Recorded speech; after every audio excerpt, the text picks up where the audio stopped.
I'm going to do something now which is quite embarrassing to me. I hate doing this. It's always embarrassed me, but I have to. And it's to ask you, if you're not subscribed to the channel, can you please subscribe? Now, I hate asking that, especially at the beginning of a video when you haven't even seen what the content is. But I have to, because YouTube has changed a lot of their policies very recently, and it's really difficult for a small channel like mine to grow without your help. So if you're not subscribed, just click. It's just down there. Click. It doesn't cost you anything. It won't take you more than 2 seconds to do, and it won't hurt you in any way whatsoever. But it may help me, because if YouTube sees that I'm getting a lot of subscribers and a lot of thumbs ups and a lot of comments, they'll think, oh, people are actually interested in what that old duffer's got to say. We'll push his videos a bit harder. So please, before I get on with the content of the video, as embarrassed as I am to ask, can you please subscribe? Thanks a lot. So the last video I made on the 120 metre hard limit produced a lot of comments with a similar type of questions, and those questions were, what happens if you reset the home point in the middle of a flight? Will it reset the height limit? And the other question was, what happens if you land the drone and then relaunch it? Will that reset the height limit? Well, I've come out today to the Afton Reservoir to test that, and what I'm going to do is, I'm at the bottom of the dam. I'm going to fly the drone up to the top of the dam there, which is probably about 50 metres, maybe 60 metres, and I'm also going to walk up there. When I'm up there, I'll raise the drone on up to 120 metres, which will be 120 metres above this launch point and not the top of the stairs there. I'll then reset the home point and see if it resets the 120 metre limit. What I'll then do is I'll land the drone at the top there, and I'll be landing it at 60 metres, 50, 60 metres, however high that is, above the launch point, and I'll relaunch, and we'll see if that resets the home point to 0 from up there, okay? That should answer the questions that have been asked. So the first thing I'll do is I'll send the Wallace off up to the top of the stairs there. And as it turns out, it's only actually about 25 metres, not as high as I thought.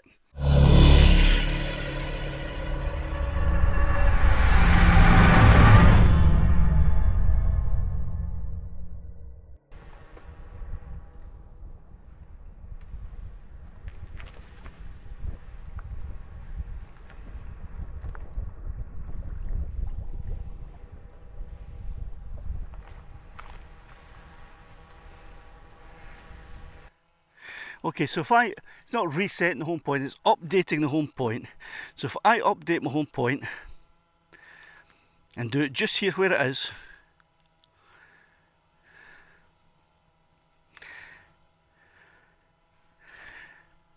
the height is still 25 metres. It's made no difference to the height. Okay, it's still 25 metres. So what happens? So it doesn't matter what height I'm up, even if I go up to, let's say, 120 metres. Now it's 120 metres above that home point down at the bottom of the hill, not here, directly underneath the drone. So there, just for argument's sake,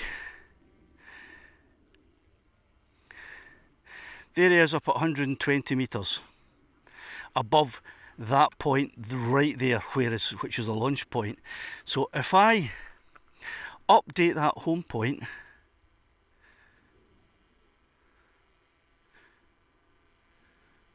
the home point's been updated, but it hasn't changed the height limit at all, okay? So it makes no difference. But what happens if I land the drone? Now we know it's 25 metres above the launch point here. So what happens if I land it now? Let's try that and see what happens.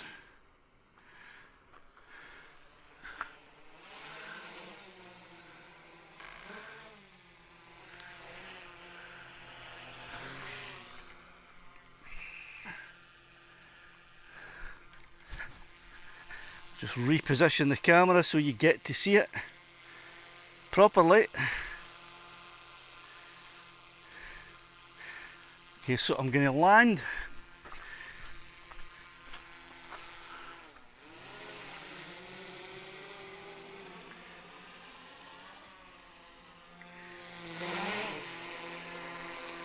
And I'm turning into sport mode to put the obstacle avoidance off.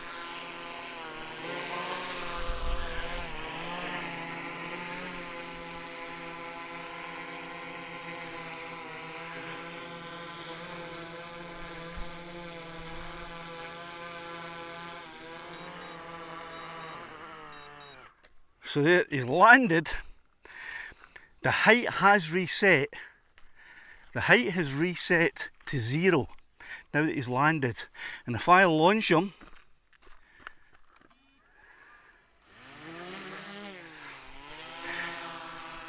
he now has a new height limit, which is 0 at this point, which is 25 metres above where he launched from originally.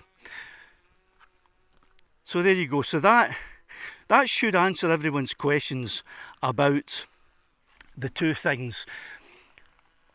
Updating the home point when the drone's in flight makes no difference to the 120 metre hard limit, and it doesn't change the limit, the distance that was measured from the launch point.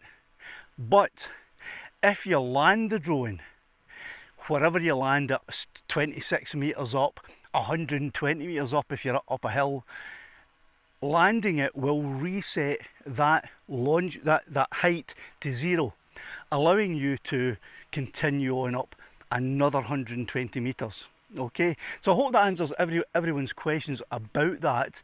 There were other questions that were asked regarding visual line of sight, but that's not relevant to this particular topic. This topic is about the 120 metre hard limit. If you're interested in questions about flying beyond visual line of sight, or what visual line of sight really means, there are loads and loads of videos on this channel and live streams where I have answered all of the questions, and I have answered all of the points that have been made in the previous video comments about visual line of sight. So if there are any other questions that you have about the 120 metre hard limit, please ask anything in the comments. And if there's a practical demonstration that I could give you that would help answer your question in real life rather than in theory, or rather than looking at spec sheets, I'll come out to a location and carry out a field test for you, hopefully to answer any questions you have. And there we go, that's I think all I have to say in the matter today. Thanks for watching, give us a thumbs up, leave a comment, subscribe, do all the stuff I asked at the beginning of the video for the reasons I asked, please, and cheerio the now.